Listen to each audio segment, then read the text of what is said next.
Postoje li sustavi kontroliranja djece koja se školuju kod kuće, kao što je to slučaj kod djece koja pohađaju standardnu nastavu u smislu ocjena, svjedodžbi? Što je uspjeh?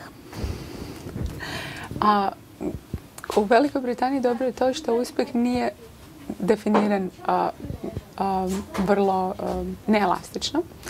Dakle, u zakonu stoji odredba da dijete kad napuni 5 godina mora biti u obaveznom obrazovanju u školi ili na neki drugi način koje je primjereno njegovoj dobi i njegovim sposobnostima.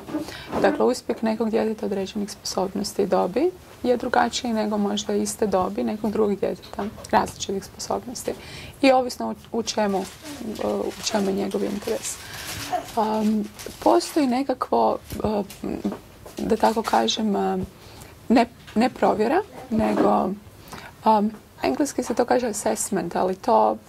Procjena. Procjena, da. Procjena bi bila bolja riječ. Procjena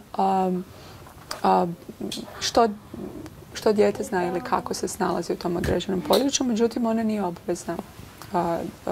Dakle, to roditelj može pristati, koji obrazuje kod kuće, može pristati na to da netko iz lokalne uprave za obrazovanje dođe i napraviti procjenu ili ne treba. Može se ta procjena napraviti na drugi način, na primjer da se vidi što je dijete napravilo ili u razgovoru sa roditeljem ili samo pismeno kroz nekakvu izjavu roditelja o tome koja je njegova edukacijska filozofija, šta radi, zašto i tako.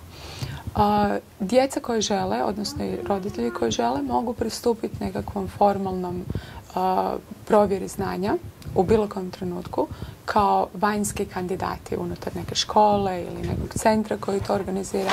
Tako da roditelj ako je ikad nesiguran i misli da li njegovo dijete dovoljno dobro u nekom tom određenom znanju, može i to napraviti. I vrlo često oni koji to rade, možda baš zato što rade, otkriju da im dijete nadprosječno u tim disciplinama što provjeravaju.